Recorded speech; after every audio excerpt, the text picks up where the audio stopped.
এভাবে আমিও একদিন চলে যাব, আপনিও একদিন চলে যাবেন, কিন্তু যারা জগতে মহৎ কার্য করে যায় তারা অমর হয়ে থাকে। যেদিন তুমি এসেছিলে ভবে, কেঁদেছিলে তুমি, হেসেছিল সবে, এমন জীবন তুমি করিও ঘটন। একটু একটু কমাও। মরিলে হাসিবে তুমি, কাঁদিবে ভুবন। জগতে এমন কার্য করে যাও যে কার্যের দ্বারা জগৎ সংসারে তুমি অমর হয়ে থাকতে পারো। এই জন্য ব্রহ্মচর্য আশ্রমে এমন অনেক পিতামাতা আছেন যারা জগতের কল্যাণের তরে তৎকালীন সময়ে তারা তাদের সন্তানকে ত্যাগী আশ্রমে পাঠাতেন, জগতের কল্যাণের জন্য ত্যাগী আশ্রমে তারা পাঠাতেন। ব্রহ্মচর্য থেকে গার্হস্থ্য আশ্রম, 50 বছর বয়স পর্যন্ত স্ত্রী সঙ্গের অনুমতি আছে, সন্তান উৎপাদনের অনুমতি আছে। 50-এর পরে আপনাকে বানপ্রস্থে যেতে হবে। 1/3 সময় আপনাকে তখন ধামে তীর্থে সাধু সঙ্গে কাটাতে হবে। 100 দিনের মাঝে 75টি দিন, বাকি 25টা দিন কেবল সংবাদ নিতে হবে, দেখাশোনা করতে হবে আপনার সন্তানাদি ওরা কেমন ভাবে চলছে। 75 বছর বয়স পর্যন্ত যদি কেউ বেঁচে থাকে এই বানপ্রস্থ আশ্রম চলবে। তারপর সন্ন্যাস আশ্রম। সন্ন্যাস মানে কেবল সংসার ত্যাগী হওয়াটাই সন্ন্যাস নয়, গেরুয়া ড্রেস পরাটাই কেবল সন্ন্যাস নয়, ভগবানের সঙ্গে নিত্য যুক্ত হওয়াটা হলো সন্ন্যাস। এটা আপনি সংসারে থেকেও হতে পারেন, সংসারের বাইরে গিয়েও আপনি হতে পারেন। গীতায় গোবিন্দ বলছেন, আমি নিত্য যোগীকে চাই। নিত্য যোগী মহামহিম বিশ্বের দিকে তাকান, সংসারে থেকেও তিনি সংসারী নাই। কিভাবে? পাকাল মাছের নিয়ায়। পাকাল মাছটা যেমন পেকের মাঝে থেকে এক বিন্দু পেক তার গায়ে লাগে না। পাকাল মাছ চিনেন তো? বাইন মাছ চিনেন? এটা পেকের মাঝেই থাকে, এক বিন্দু পেক কি তার গায়ে লাগে? তেমনি সংসারে আছে, কিন্তু সংসারের কোন কামনা বাসনার কাদামাটি তার গায়ে লাগবে না। এটা মুখে যতটা বলছি, এটা আচরণ করাটা কিন্তু অত্যন্ত কঠিন। এই হলো চতুরাশ্রম আমাদের সনাতন শাস্ত্রে। তাহলে শ্রীমান মহাপ্রভু তিনি নিজে ব্রহ্মচর্য আশ্রমে তুলে পড়াশোনা করেছেন। নিজে আচরণ না করলে জগৎ গ্রহণ করবে না, নিজে পড়াশোনা করলেন। আর এখন তিনি নিজে টুল খুলে বিদ্যার্থীদেরকে, শিক্ষার্থীদেরকে তিনি শিক্ষা দান করছেন। জ্যোৎস্না বতী রজনী গঙ্গার তীরে বসে শিষ্যদেরকে নিয়ে তিনি বিদ্যা প্রসঙ্গে আলোকপাত করছেন।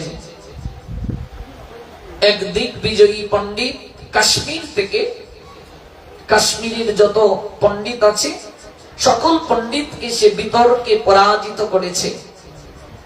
সারা ভারতবর্ষের যত পণ্ডিত আছে সকল পণ্ডিতকে সে বিতর্কে পরাজিত করেছে। সে শুনেছে নবদ্বীপের মাঝে একজন শ্রেষ্ঠ পণ্ডিত আছেন, তার নাম নিমাই পণ্ডিত। তাই সেই দিগ্বিজয়ী কেশব কাশ্মীরি তিনি ভাবছেন, নিমাইকে যদি আমি পরাজিত করতে পারি তাহলে ভারতবর্ষের মাঝে আমি একচ্ছত্র শ্রেষ্ঠ পণ্ডিত বলে আমি পরিচিত হব। এই বাসনায় এই কেশব কাশ্মীর নবদ্বীপে এলেন। গতকাল যারা পাঠে ছিলেন তারা জানেন, এই কেশব কাশ্মীর পণ্ডিত মা সরস্বতীর কৃপা প্রাপ্ত। মা সরস্বতী তাকে বর দিয়েছিলেন, তিনি স্বয়ং জিহ্বায় আবির্ভূত হয়ে কারো সঙ্গে বিতর্ক করবেন। মনে আছে তো আপনাদের প্রসঙ্গ? গতকাল যারা ছিলেন, স্বয়ং জিহ্বার মাঝে মা সরস্বতী আবির্ভূত হবেন। মা সরস্বতী এই আলোচনায় অংশগ্রহণ করবেন। আর মা সরস্বতী বর দিয়ে যাওয়ার সময় বলে গিয়েছিলেন, বাবা অহংকার করিও না, অহংকারে সকল কিছু হারাতে হয়। মা সরস্বতীর অহৈতুকী কৃপা প্রাপ্ত হয়ে সেই কেশব কাশ্মীর পণ্ডিত তিনি নবদ্বীপে আগমন করলেন। নবদ্বীপের পণ্ডিতগণ যখন জানলেন যে কেশব কাশ্মীর এসেছেন, তখন সেই সকল পণ্ডিতেরা ভয়ে নবদ্বীপ থেকে অন্য জায়গায় আত্মীয় স্বজনের বাড়িতে গিয়ে অবস্থান করলেন ভয়ে। কারণ এই কেশব পণ্ডিত যদি কাউকে বিতর্কে আমন্ত্রণ জানায়, শাস্ত্র আলোচনায় আমন্ত্রণ জানায়, নির্ঘাত তারা পরাজিত হবে, এটা তারা জানে। এই জন্য তারা আত্মীয় স্বজনের গৃহে গিয়ে অবস্থান করেছে। তৎকালীন সময়ে মিথিলা আর কাশ্মীর একে অপরের প্রতিদ্বন্দ্বী ছিল। এই মিথিলা কাশ্মীর দুটো জায়গায় শ্রেষ্ঠ শিক্ষা কেন্দ্র ছিল। আর নবদ্বীপ, বর্তমানে যে আমরা অক্সফোর্ড বিশ্ববিদ্যালয় বলি, এই অক্সফোর্ডের ন্যায় নবদ্বীপ তখন শ্রেষ্ঠ শিক্ষা কেন্দ্র ছিল। এই জন্যই কেশব পণ্ডিত নবদ্বীপটাকে বেছে নিলেন, যে নবদ্বীপের পণ্ডিতগণকে যদি আমি পরাজিত করতে পারি, তখন আমি একচ্ছত্র অধিপতি হব। যখন তিনি নবদ্বীপে এলেন, সবাই ভীত, নবদ্বীপের গৌরব নষ্ট হবে না তো? সহস্র সহস্র মহা মহা ভট্টাচার্য সবই চিনতেন মনে চারি সব কার্য। যত শ্রেষ্ঠ ব্রাহ্মণ আছেন, ভট্টাচার্য আছেন, পণ্ডিত আছেন, তারা ভয় পাচ্ছেন নবদ্বীপের সম্মান নষ্ট হবে না তো? আমরা যদি হেরে যাই তাহলে তো নবদ্বীপের গৌরব নষ্ট হবে। তাই কেউ কেউ পালিয়ে আত্মীয় স্বজনের গৃহে আশ্রয় নিলেন, আর কেউ লুকিয়ে রইলেন। গঙ্গার তীরে আমার গৌরহরি বসে আছেন। পণ্ডিত কেশব বেড়াতে বেড়াতে গঙ্গার তীরে তিনি এসে দণ্ডায়মান হলেন। পতিত পাবনী সুরদনী গঙ্গার কল্লুলকে তিনি দর্শন করছেন। কি অনিন্দময় দৃশ্য! ওই দৃশ্য অবলোকন করলেন। ঘটনাচক্রে ওই গঙ্গার তীরে হাঁটতে হাঁটতে প্রভু যেখানে বসে আছেন, ঠিক তার পাশে এসে কেশব পণ্ডিত দণ্ডায়মান হলেন। গৌরহরি সঙ্গে সঙ্গে আসন থেকে উঠে কেশব পণ্ডিতকে বলছেন, প্রণাম পূর্বক আসুন মহাশয়, আপনি কৃপা করে এই আসনে উপবেশন করুন। আপনার পাণ্ডিত্যের প্রভা সারা ভারতবর্ষে ছড়িয়ে গেছে। আপনি কেশব পণ্ডিত, তাই না? কেশব পণ্ডিত অবাক হয়ে গৌরহরির দিকে তাকিয়ে বলছেন, বাহ, তুমি আমার নামটি জানো তাহলে? তুমি আমায় সম্মান প্রদান করেছ, যোগ্য লোককে সম্মান দিতে হয়, তুমি জানো তাহলে? উপবেশন করলেন কেশব পণ্ডিত। তোমার নাম কি? গৌরহরি অত্যন্ত বিনীত স্বরে বললেন, আমার নাম নিমাই। সঙ্গে সঙ্গে কেশব পণ্ডিতের মাথাটা ঘুরে গেল। তুমি তাহলে নিমাই পণ্ডিত? তোমার নাম কত শুনেছি, সারা ভারতবর্ষে তোমার অনেক সুনাম। তুমি তাহলে নিমাই পণ্ডিত? বা, তোমার নামটা কেবল শুনেছিলাম, কিন্তু তুমি যে এত সুন্দর, তোমার গাত্র বর্ণ কাঁচা সোনার মতো, এত আকর্ষণ, এমন আমি কখনো অনুভব করিনি। বিমল হেমজিনী তনু অনুপমরে, তার মাঝে বিন্দু বিন্দু গাম। এত সুন্দর কাঁচা সোনার মতো গাত্রবর্ণ, গৌরাঙ্গ সুন্দরী। কদম্ব কেশর যিনি একটি পুলকরে, তার মাঝে বিন্দু বিন্দু ঘাম। কদম্ব পুষ্পের উপরে যে শুভ্র কেশরগুলো থাকে, ওই কেশরগুলো যদি কেউ তুলে নেয়, ভেতরে যে হলুদ অংশটা থাকে, এই হলুদ অংশের নিয়ায় গৌরাঙ্গ সুন্দরীর গায়ের বরণ। আর ওই শরীরে যখন ঘেমে যান তিনি, তার ঘামটা তুলনা করেছেন বৃন্দাবন দাস ওই কদম্ব পুষ্পের শুভ্র কেশরের সঙ্গে। এত সুন্দর গৌরহরির গাত্রবর্ণ। কদম্ব কেশর যিনি একটি পুলকরি, কদম্ব পুষ্পটাকে কেউ যদি গালের মাঝে এমন করে, যেমন একটা শিহরণ দেয় আমাদের শরীরে। একটা পুলক যেমন হয়, কদম্ব পুষ্পটা যদি কেউ এমন করে দেখবেন সাদা সাদা রেণু লেগে যায়, দেখেছেন তো?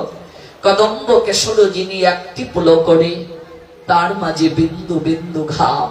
কত সুন্দর গৌর হরির গাত্র বর্ণটা। কদম্ব কদম্ব কেশর যিনি একটি পুলক করে, তার মাঝে বিন্দু বিন্দু ঘাম।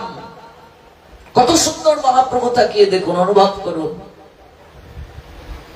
বসনটা কেমন অরুণ বসন ছবি, যিনি প্রভাতেরও রবি, গুড়াঙ্গে লহরী খেলায়। ওই পূর্ব গগনে ভোরবেলা রবি যে উঠে, রবির রংটা যেমন, গৌরহরির বসনটা তেমন। সমুদ্রের মাঝে লহরী যেমন উঠে, তিনি যখন হেঁটে যান, ওই বসনটা এমন করে ঢেউ গেলে চলিতে না পারে গুড়া চাঁদ গোসাইরে, বলিতে না পারে আদো বল। বুঝতে পেরেছেন? চলতে পারেন না, রাই ভাবে বিভুর হয়ে চলতে পারেন না। রাধা ভাবি বিভুর গুড়া দু নয়নে বহে দাঁড়া, ফিরে চাই না, কথা কয়ে না, মনে বা তারা ছিকি। যাকেই পান আচন্ডালে ধরি দেয় কোল। চন্ডাল ব্রাহ্মণ বিচার করেন না, যাকেই পাচ্ছেন তাকেই প্রেমালিঙ্গন দিচ্ছেন গৌর হরি।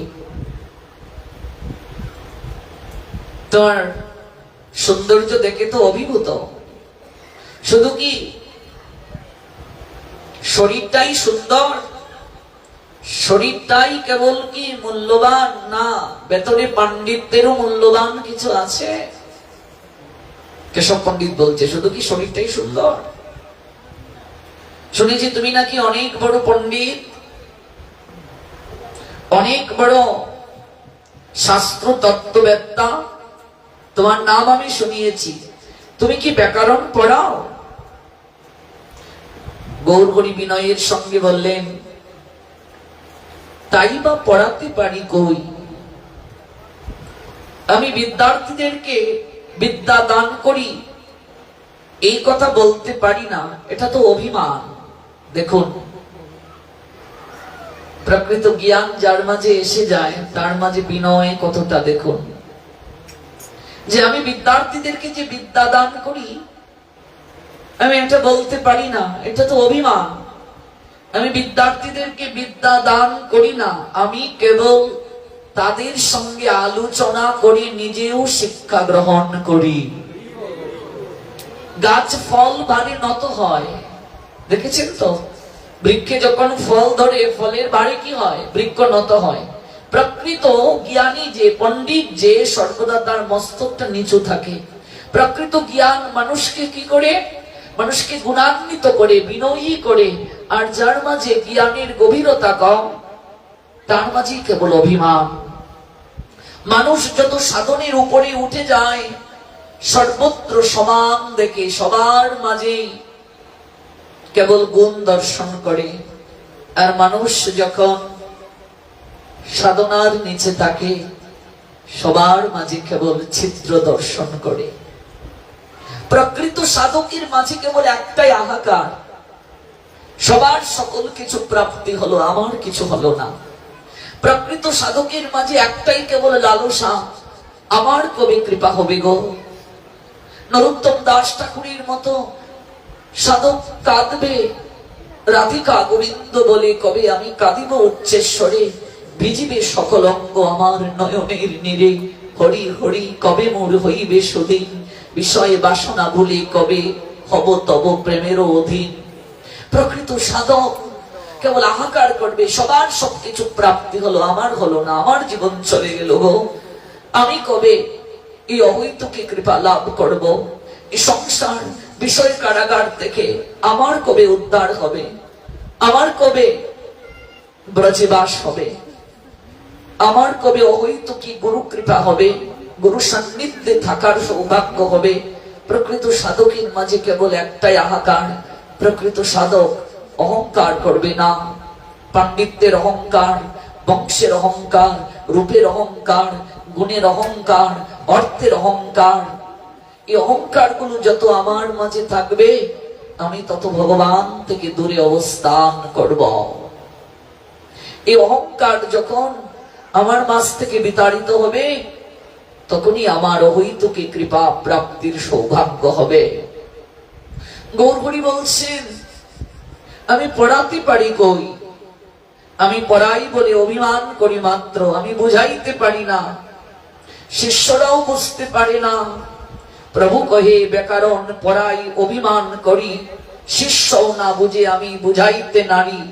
আমি কেবল ইষ্ট গোষ্ঠী করি। ইষ্ট গোষ্ঠী শব্দের অর্থটা বুঝতে পেরেছেন তো? মানে এক জায়গায় বসে আলাপ আলোচনা, হৃদয়ের ভাব গ্রহণ, হৃদয়ের ভাবটাকে বিনিময় করা।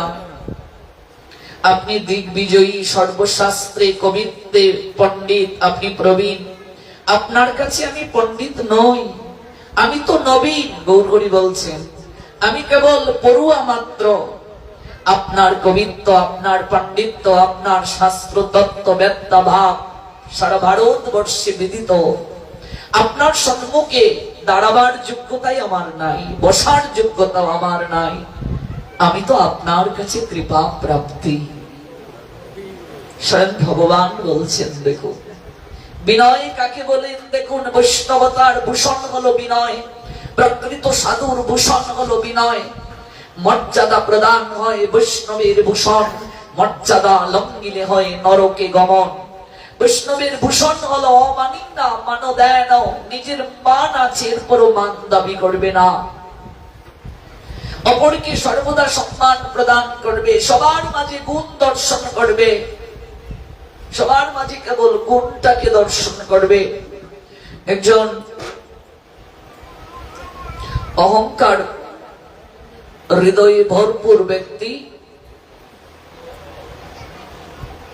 গুরুকরণ করতে পারছে না, খুব শিক্ষিত, সে উচ্চ বংশে তার জন্ম, গায়ের রংটাও ফর্সা, এই জন্য তার রূপের একটা অহংকার আছে। যেমন রূপবান তেমনি তার পাণ্ডিত্য, তেমনি উচ্চ বংশে জন্ম, গুরুকরণ করতে পারছে না। যেখানেই যায় কেবল চিত্র দর্শন করে, কাউকে তার আর ভালো লাগে না। তাই মনে মনে ভাবছে একটু ধাম দর্শন করে আসি, ব্রজধাম পরিক্রমা করে আসি, এখানে যদি কাউকে গুরু রূপে গ্রহণ করতে পারি। জীবন প্রায় অর্ধেক চলে গেল, আজও গুরু পদাশ্রয় আমার হলো না, একটু ব্রজধাম পরিক্রমা করে আসি। ব্রজধাম পরিক্রমা করতে গিয়ে একজন সিদ্ধ বাবাজি মহারাজের চরণে আশ্রয় গ্রহণ পূর্বক প্রার্থনা করছেন, আপনি আমায় দীক্ষা প্রদান করুন, আপনাকে আমার অনেক ভালো লেগেছে। প্রকৃত সাধু, প্রকৃত গুরুদেব সহজে কাউকে দীক্ষা প্রদান করবেন না, মনে রাখবেন। আমার গুরুদেব বলেন, শিষ্য গ্রহণ করা মানে সন্তান গ্রহণ করা। সন্তান গ্রহণের পূর্বে পিতামাতা যেমন চিন্তা করেন, আমি যে আরো একটা সন্তান নেব, তাকে মানুষ করতে পারবো তো, তাকে শিক্ষা দীক্ষা দিতে পারবো তো, ভগবানের সঙ্গে সংযোগ স্থাপন করাতে পারবো কিনা, এটি গুরুদেব চিন্তা করবেন। আমি যে আরেকটা শিষ্য গ্রহণ করব, আমি তাকে মানুষ করতে পারবো তো। এই জন্য কারো দায়িত্ব নেওয়া মানে মনে রাখবে সারা জীবন দায়িত্ব পালন করতে পারবে কিনা, এই চিন্তাটা হৃদয়ে মাঝে উদ্রেক করা। যথার্থ গুরুদেব সেই চিন্তাটা করবেন, আমি যে শিষ্য গ্রহণ করব, আমি তাকে মানুষ করতে পারবো তো, আমি তাকে প্রকৃত জ্ঞানী গুণান্বিত করতে পারবো তো। দীক্ষা মানে বীজ দেওয়া। বীজ কোথায় দেওয়া হয়? জমিতে। তো জমিকে হাল চাষ করতে হবে, আগাছা পরিষ্কার করতে হবে, উর্বর করতে হবে, তারপর বীজ দিতে হবে। যত্র তত্র বীজ দিলে সেই বীজ কি অঙ্কুরিত হবে?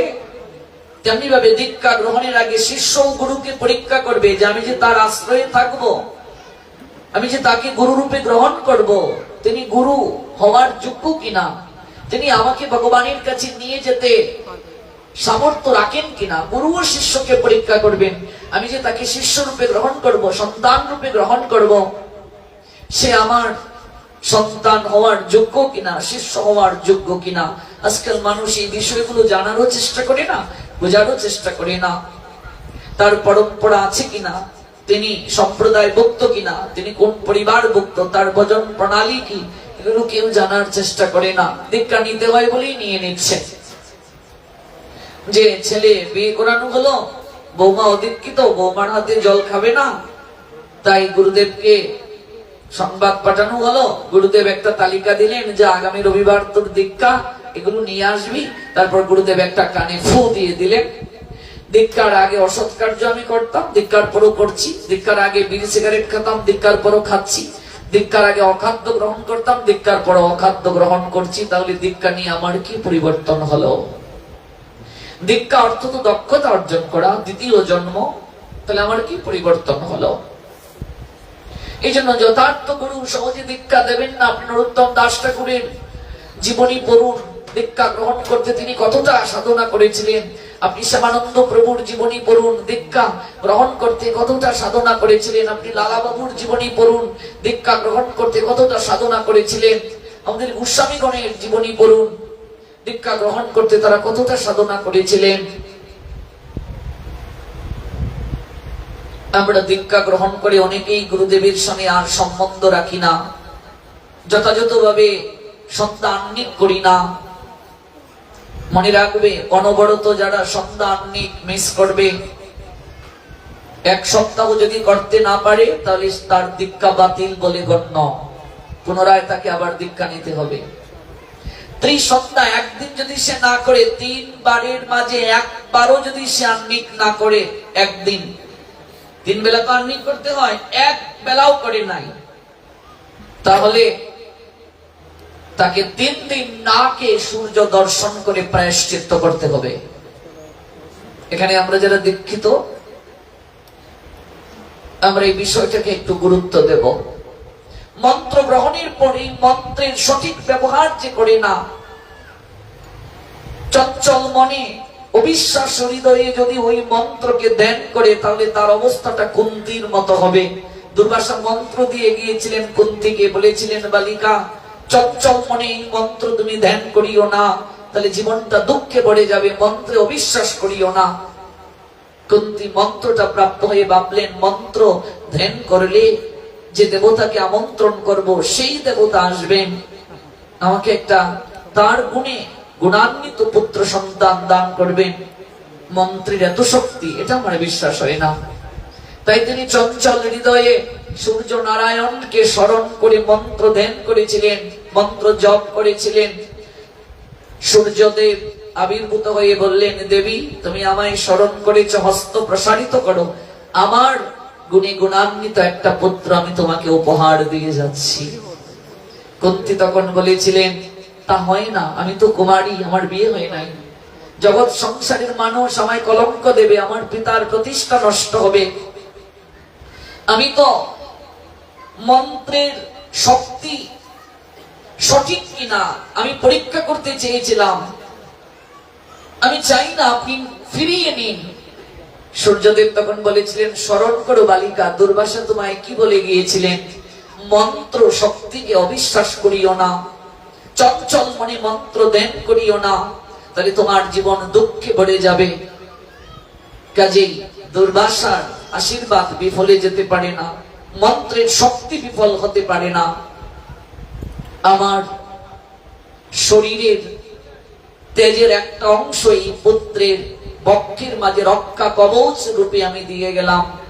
এই পুত্র কর্ণ রূপে জগতে বিদিত হবে। এই কবচ কুণ্ডল যতদিন তার বক্ষে থাকবে, কেউ তাকে বধ করতে পারবে না। পরবর্তী লীলা আপনারা জানেন, কুন্তী সেই ছেলেটাকে নদীর জলে ভাসিয়ে দিয়েছিলেন।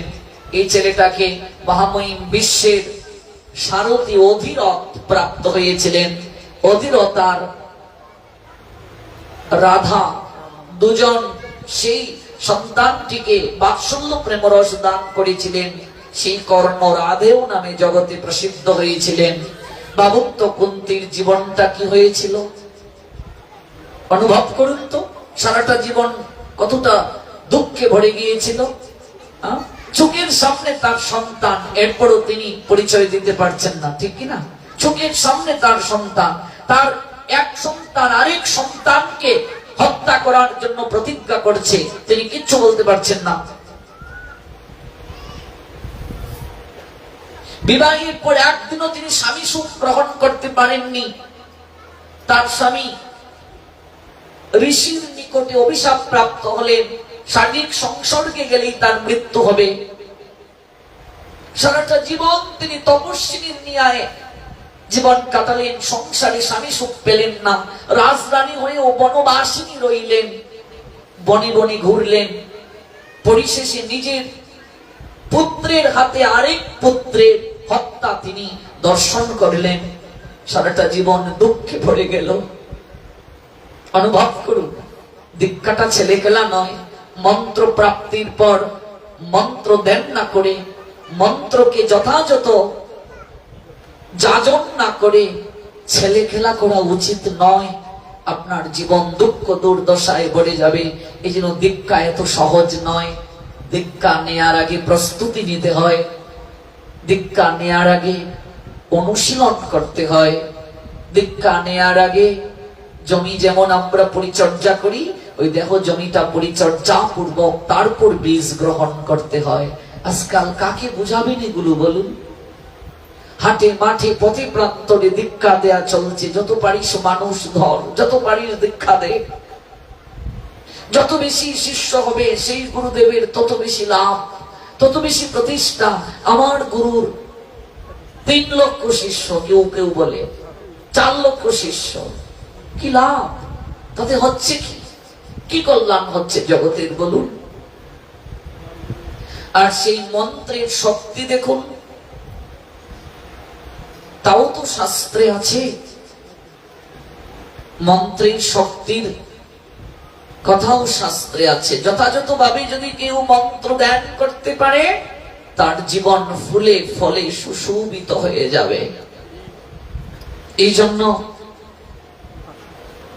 যারা মন্ত্র প্রাপ্তি হয়েছি, আমরা মন্ত্রটা যেন যথাযথভাবে ধ্যান করি। মন্ত্রটাকে কখনো আমরা অবিশ্বাস করব না। মন্ত্রকে যথাযথভাবে যাজন করার চেষ্টা করতে হবে। প্রাতকালের আহ্নিকটা হচ্ছে সূর্য উদয়ের আগের 24 মিনিট, সূর্য উদয়ের পরের 24 মিনিট।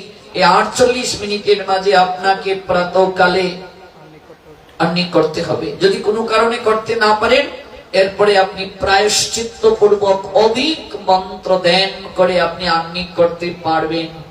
কিন্তু যথাসময়ে যদি আপনি আহ্নিকটা না করেন, আপনি কখনো তার যথার্থ ক্রিয়া প্রাপ্ত হবেন না। মধ্যাহ্নকালের আহ্নিকের সময়, মধ্যাহ্নকালের আহ্নিকের সময় হলো দুপুর 12টা বাজার আগের 24 মিনিট, 12টা বাজার পরের 24 মিনিট। এই 48 মিনিটের মাঝে আপনাকে আহ্নিক করতে হবে, মধ্যাহ্নকালের আহ্নিক। সন্ধ্যাকালের আহ্নিকের সময়, গুরুমন্ত্র ধ্যানের সময় সূর্য অস্ত যাওয়ার আগের 24 মিনিট, সূর্য অস্ত যাওয়ার পরের 24 মিনিট। এই 48 মিনিটের মাঝে আপনাকে সন্ধ্যাকালের আহ্নিক অর্থাৎ প্রার্থনা করতে হবে। 48 মিনিটে মুহূর্ত হয়, মুহূর্ত 30টি বিষ্ণু পুরাণ বললেন। 48 মিনিটে মুহূর্ত, এই মুহূর্তে আপনাকে আহ্নিক সমাপন করতে হবে। মন্ত্র শক্তিকে যদি কেউ অবহেলা করে, তার জীবনে দুঃখে ভরে যায়, আমরা জানলাম। আর মন্ত্র শক্তির যথাযথ যদি কেউ ব্যবহার করে, তার জীবন ফুলে ফলে সুশোভিত হয়ে যায়। তার প্রমাণ হলো সারঙ্গ ঠাকুর। সারঙ্গ ঠাকুর অতিশয় বৃদ্ধ। শ্রীবাস আঙ্গিনায় মহাপ্রভুর মহাপ্রকাশ লীলা তিনি দর্শন করেছেন। সারঙ্গ ঠাকুরের মনে একটা বাসনা, প্রভুকে একবার যদি আমার গৃহে নিতে পারতাম, মধ্যাহ্নে প্রভুকে যদি একটু মহাপ্রসাদ পাওয়াতে পারতাম। সারঙ্গ ঠাকুরের মনে খুব খুব আকাঙ্ক্ষা, কিন্তু তিনি বৃদ্ধ, নিজেই রসই কার্য করেন। প্রভুর শনে কত ভক্তবৃন্দ, সবাইকে তার গৃহে নিয়ে মধ্যাহ্নে প্রসাদ প্রাপ্তির সাহস তার হয় না। লজ্জায় ভয়ে বলতেও পারেন না প্রভুর কাছে মনের কথা। অন্তর্যামী মহাপ্রভু একদিন শ্রীবাস আঙ্গিনায় সারঙ্গ ঠাকুরকে ডেকে বলছেন, সারঙ্গ, ও সারঙ্গ, আগামীকাল তোমার গৃহে মধ্যাহ্নে আমি ভিক্ষা করব। নিজ থেকে বললেন, তোমার গৃহে মধ্যাহ্নে আমি প্রসাদ গ্রহণ করব। সারঙ্গ ঠাকুরের আনন্দে আর ভরে না। প্রভু গো, তুমি অন্তর্যামী, তুমি ভাবগ্রাহী জনার্দন, তুমি সবকিছু জানো, তুমি হৃদয়েশ। আজকে প্রমাণ হলো, আমি কতকাল ধরে হৃদয় মাঝে ওই আকাঙ্ক্ষাটা আমি করছি, তোমাকে একটু প্রসাদ পাবো, কিন্তু তোমায় আমি বলতে পারি না। কিন্তু আজ তুমি নিজ থেকে আমায় বললে, এটা আমার জীবনে পরম প্রাপ্তি। মধ্যাহ্নে পরদিন মহাপ্রভু সকল ভক্তদেরকে নিয়ে কীর্তন করতে করতে সারঙ্গ ঠাকুরের গৃহের অভিমুখে যাত্রা করলেন। সারঙ্গ ঠাকুর প্রভুকে বরণ করলেন, পাদ প্রক্ষালন করলেন, আরতি করলেন। নিজের হাতে সারঙ্গ ঠাকুর রসুই কার্যে গেলেন, রান্না নিজের হাতে করছেন। মনে রাখবে, চাকর বাকর দ্বারা গুরু সেবা হয় না, চাকর বাকর দ্বারা ভগবানের সেবা হয় না, চাকর বাকর দ্বারা সাধু সেবা হয় না। যতদিন শরীরে শক্তি আছে, যৌবন শক্তি আছে, নিজের হাতে গুরু বৈষ্ণব ভগবানের সেবা করার চেষ্টা করবে। মহাপ্রভু দেখছেন সারঙ্গ ঠাকুরের খুব কষ্ট হচ্ছে, রন্ধন যে করছেন খুব কষ্ট হচ্ছে তার। সারঙ্গ ঠাকুরের আরাধ্য বিগ্রহ গোপীনাথ, গোপীনাথকে ভোগ নিবেদন করা হলো। মহাপ্রভুকে নিজের হাতে প্রসাদ পরিবেশন করলেন সারঙ্গ ঠাকুর। কাঁদতে কাঁদতে সারঙ্গ ঠাকুর বলছেন, প্রভু, আমি কাঙ্গাল, আমি রন্ধনও জানি না, কেমন করে পরিপাটি করতে হয় তাও আমি জানি না। তুমি কাঙ্গালির ঠাকুর, কাঙ্গাল জেনে এসেছ, কৃপা করে তুমি সেবা গ্রহণ করো প্রভু। সারঙ্গ, তোমাকে আমি একটা কথা বলতে চাই। আগে প্রভু, আদেশ করো। সারঙ্গ, তুমি বৃদ্ধ হয়ে গেছ, গোপীনাথের সেবা করতে তোমার খুব কষ্ট হয়, আমি বুঝতে পেরেছি। তুমি আজ নিজের হাতে রসুই করলে, তুমি একজন শিষ্য গ্রহণ করো। সারঙ্গ, বিবাহ করলে না, সারাটা জীবন ব্রহ্মচর্য পালন করে তুমি এই জীবন যৌবন গোপীনাথের চরণে অর্পণ করলে। শিষ্য তো সন্তান। সারঙ্গ, একজন সন্তান গ্রহণ করো তুমি। শেষ বয়সে তোমাকে দেখবে কে? কথাটা শোনার সঙ্গে সঙ্গে সারঙ্গ প্রভুর দুটো চরণ জড়িয়ে ধরে কাঁদতে কাঁদতে বললেন, প্রভু, জগতের লোক তোমাকে কতটা জানি আমি জানি না। আমি বিষ্ণু কোট্টায় শ্রীবাসাঙ্গিনায় তোমার মহাপ্রকাশ রূপ দর্শন করেছি। তুমি কেবল সচিতময় গৌরাঙ্গ নও প্রভু, তুমি কেবল জগন্নাথ মিশ্রের নন্দন নিমাই নও, নীলাম্বর চক্রবর্তীর দক্ষিত্র নও, তুমি স্বয়ং ভবের ঘাটির মাঝি প্রভু, ভাবগ্রাহী জনার্দন। তুমি স্বয়ং পরমেশ্বর ভগবান। তুমি সবার কাছে নিজেকে লুকিয়ে রাখতে, তুমি আমার কাছে কখনো নিজেকে লুকিয়ে রাখতে পারবে না। তুমি স্বয়ং শ্রী গোবিন্দ। তুমি যে গীতায় লিখেছ, অনন্য চিন্তয়ন্ত মাম যে জনা পর্যুপাসুতে তেষাম নিত্য অভিযুক্তানাম যোগস্ক্ষমম বহাম্যহম। যদি কেউ পরিপূর্ণ ভক্তি সহকারে তোমার আরাধনা করে, তোমাতে নিত্য অভিযুক্ত সেই সকল ভক্তের যুগ আর ক্ষেম দুটোকেই তুমি বহন করো। তার যা আছে তুমি দেখাশোনা করে রাখো, তার যা নাই তুমি নিজের হাতে কুটিরে পৌঁছে দাও। হয়তো আমার মাঝে কোনো উত্তম ভক্তির উদয় হয় নাই প্রভু, আমি তোমাকে প্রাণ ভরে ভালোবাসতে পারি নাই, এই জন্য তুমি আমাকে বলছো শেষের দিনে আমায় দেখবে কে? প্রভু গো, জগতে যার কেউ নাই, তুমি তো তার রক্ষাকারী হও প্রভু। তুমি তো পতিতের ভগবান, পতিত পাবন গৌরমণি। তাহলে তুমি কেন বললে আমাকে কে দেখবে শেষের দিনে? হয়তো আমি প্রাণ ভরে আজ তোমায় ভালোবাসতে পারিনি, তোমার চরণে আমি শরণাগত হতে পারিনি। আমি বড় পতিত, আমার জীবনে কিচ্ছু প্রাপ্তি হলো না প্রভু, কিচ্ছু হলো না। এই বলে কাঁদছেন, কাঁদতে কাঁদতে লুটিয়ে পড়লেন সারঙ্গ। কেন বললে তুমি এই কথাটা? আমায় কে দেখবে? সারঙ্গ,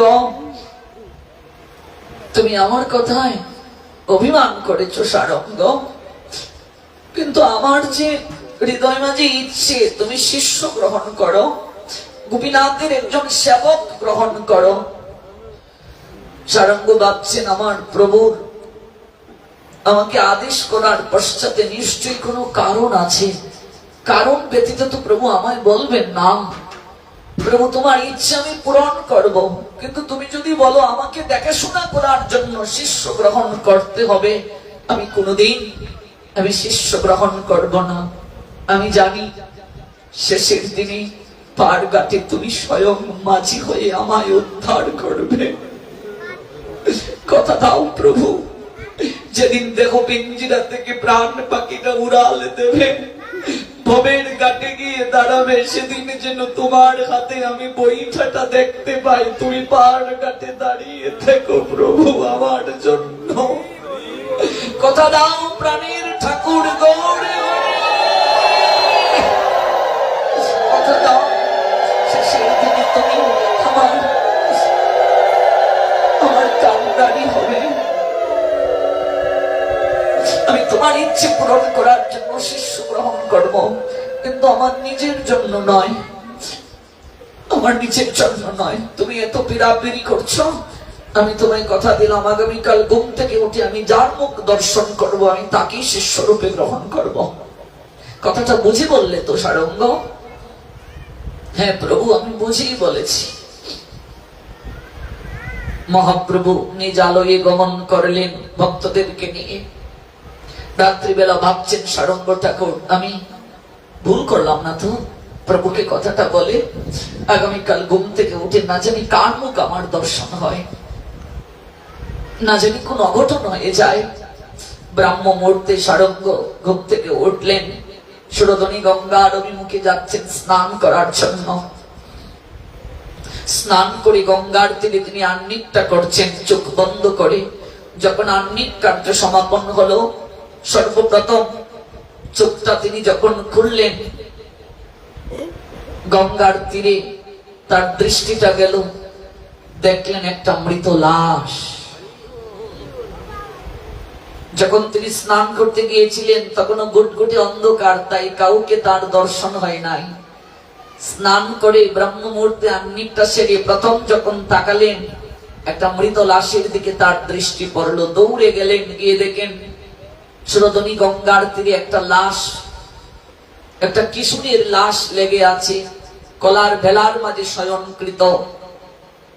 তৎকালীন সময় একটা রেওয়াজ ছিল, সাপে যদি কাউকে দংশন করত, সাপে কাটা রোগীকে কলার ভেলায় জলে ভাসিয়ে দেয়া হতো। বুঝতে পারলেন এই কিশোর ছেলেটাকে সাপে কামড় দিয়েছে, তার পিছনে শিকা আছে, মস্তকে পৈতা আছে। বুঝলেন ব্রাহ্মণ কুমার, প্রভু এ তোমার কেমন লীলা। চোখটা খুলে আমি যাকে দেখবো তাকে আমি শিষ্য রূপে গ্রহণ করব, আমি প্রতিজ্ঞা করেছিলাম। এ তো একটা মরা লাশ, আমি লাশটাকে কি করে শিষ্য রূপে গ্রহণ করব প্রভু? এ তুমি কেমন আমায় পরীক্ষায় ফেললে?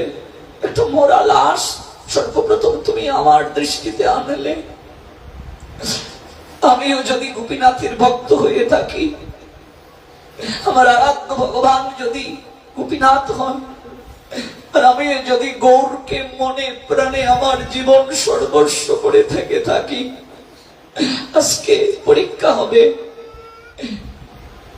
এই কিশোর লাশটার কারণে আমি দীক্ষা বীজ মন্ত্র দান করব। জগৎ জীব জানুক দীক্ষা গ্রহণের শক্তি কি, বীজ মন্ত্রের কতটা শক্তি। যদি একজন যথার্থ গুরুর শ্রীমুখ থেকে কারো কর্ণে বীজ মন্ত্র প্রবেশ করে, সঙ্গে সঙ্গে তার নতুন জন্ম হয়ে যায়। দীক্ষা কালে শিষ্য করে আত্মসমর্পণ। মনে রাখবে মা, জীবনে উত্তম উত্তমের সঙ্গ যদি লাভ হয়ে যায়, তোমার জীবন ধন্য হয়ে যাবে। সাধু তিন প্রকার, উত্তম, মধ্যম, কনিষ্ঠ। কনিষ্ঠ অধিকারী সাধুর সঙ্গ করলে আপনি যেখানে যে অবস্থায় আছেন আপনার কখনো উন্নতি হবে না। উত্তম এবং মধ্যম অধিকারী সাধুর সঙ্গ আপনার জীবনকে উঠতে নিয়ে যেতে পারে। প্রকৃত সাধু আপনি চিনবেন কি করে? প্রকৃত সাধুকে চোখ দ্বারা চেনা যায় না, প্রকৃত সাধুকে চিনতে হয় কর্ণ দ্বারা। যার হরি কথা শুনে আপনার হৃদয়ে দ্রবীভূত হয়ে যায়, যার হরি কথা শুনে আপনার পরিবর্তন এসে যায়। মহাপাপী পাষণ্ডীর মনটাও গলে যায়, নয়নে অশ্রু আনয়ন করিয়ে দেয়, হৃদয়টাকে পরিবর্তন করিয়ে দেয়, আপনাকে নবভাবে সৃজন করে দেয়। চৈতন্য চরিতামৃত জানাচ্ছে, বুঝবে তিনি সাধারণ কেউ নয়, তিনি ভগবানের বিশেষ কৃপা প্রাপ্ত। যদি এমন কোন সাধুকে আপনার জীবনে দর্শন হয়ে যায়, তাকে আপনি ছাড়বেন না, তার দুটো চরণ আঁকড়ে ধরে একটু কৃষ্ণ প্রেম ভক্তি ভিক্ষা চাইবেন। একটু তার সঙ্গ, তার সাহচর্য আপনার জীবনকে পরিপূর্ণ করে দিতে পারে। যে আপনার মাঝে কুঅভ্যাস ত্যাগ করিয়ে আপনাকে হরি নামে রুচি ঘটাতে পারে, আপনার খাদ্য অভ্যাস পরিবর্তন করিয়ে দিতে পারে, আপনার মাঝে ভক্তির সঞ্চার করিয়ে দিতে পারে, সে কি আপনাকে ভগবানের কাছে পৌঁছে দিতে পারে না? সে কি আপনাকে ভগবানের সঙ্গে সম্পর্ক করিয়ে দিতে পারে না? নিশ্চয়ই পারে। জগতে জীব জানুক, বুঝুক, এই বলে কিশোর ছেলেটাকে কোলে নিয়ে তিনি বললেন, ওরে কোথাকার তুই রে? তুই এই জায়গায় এসে লাগলি, সর্বপ্রথম আমার দৃষ্টিতে বিচলিত হলি। আমি যে প্রতিজ্ঞা করলাম রে, রাত্রি প্রভাত হয়ে আমি যার মুখ দেখবো তাকে আমি দীক্ষা দেব, শিষ্য রূপে গ্রহণ করব। তাই আমি তোকে আমার শিষ্য, আমার সন্তান রূপে গ্রহণ করলাম, তোর কানে আমি বীজ মন্ত্র প্রদান করলাম। যখন এই মৃত লাশটির কর্ণে সারঙ্গ ঠাকুর বীজ মন্ত্র প্রদান করলেন, নবদ্বীপের লীলা আপনাদের শ্রবণ করাচ্ছি, সঙ্গে সঙ্গে মৃত কিশোর ছেলেটা জীবিত হয়ে উঠল। গৌর প্রেমানন্দে সঙ্গে সঙ্গে প্রাণের সঞ্চার হয়ে গেল। এই জন্য দীক্ষাকে দ্বিতীয় জন্ম বলা হয়। যে কারো কাছ থেকে দীক্ষা নয়, সৎ গুরুদেবের কাছ থেকে দীক্ষা নিতে হয়। আচরণশীল তত্ত্বদ্রষ্টার নৈকট্য থেকে দীক্ষা নিতে হয়। সঙ্গে সঙ্গে তার প্রাণের সঞ্চার হলো। চারিদিকে সংবাদটা পৌঁছে গেল, সারঙ্গ ঠাকুর অনেক বড় সাধক, তিনি মৃত ছেলের প্রাণের সঞ্চার করে দিয়েছেন বীজ মন্ত্র কর্ণে দিয়ে। চারিদিক থেকে লোক চলে আসতে শুরু করলো। সারঙ্গ ঠাকুর কাঁদছেন, গোপীনাথের চরণে পড়ে, গোপীনাথ, এ তুমি আমায় কেমন প্রতিষ্ঠা দিলে? গোপীনাথ, এখন যে আমার সাধন ভজন আর কিচ্ছু হবে না। প্রকৃত সাধক প্রতিষ্ঠা চাই না, নাম যশ চাই না, তুমি কেমন প্রতিষ্ঠা আমায় দিলে? এখন হাজার হাজার লোক আসছে আমায় প্রণাম দিতে, আমার চরণ ধুলি নিতে। আমি ভজন কখন করব? আমি সাধন কখন করব? এদিকে ওই ছেলেটার জন্ম যে গ্রামে, সে গ্রামেও সংবাদটা গেল। সেখান থেকে তার মা বাবা আত্মীয় স্বজন সবাই এলেন। ছেলেটার নাম হলো মুরারি। এসে কাঁদতে কাঁদতে সারঙ্গ ঠাকুরের চরণে লুটিয়ে পড়লেন, আপনি মহান সাধক, আপনি আমার ছেলের প্রাণের সঞ্চার ঘটিয়ে দিলেন, আজীবন আপনার কাছে চিরকৃতজ্ঞ থাকবো। আমার ছেলেটাকে আমরা বাড়ি ফিরিয়ে নিতে এসেছি। মুরারি, চল বাবা। মুরারি তখন পিতামাতার উদ্দেশ্যে বলছে, আমি বাড়ি ফিরে যাব না। কেন বাবা বাড়ি ফিরে যাবি না? আমি তো মরেই গিয়েছিলাম, আমার গুরুদেব আমাকে প্রাণের সঞ্চার ঘটিয়ে দিয়েছেন। এই 14 বছর বয়স পর্যন্ত তোমাদের নিকটে আমি ছিলাম, কিন্তু আমি আনন্দ পাইনি। এই কয়েক সপ্তাহ আমি আমার গুরুদেবের সান্নিধ্যে থেকে গোপীনাথের সেবা করে আমি যে আনন্দ পেয়েছি, আমি আর বাড়ি ফিরে যেতে চাই না। আমি আর বাড়ি ফিরে যেতে চাই না। বাকিটা জীবন আমাকে গোপীনাথের সেবা করার সুযোগ করে দাও। আমি তো মরেই গিয়েছিলাম, তিনি আমাকে দ্বিতীয় জন্ম দান করেছেন।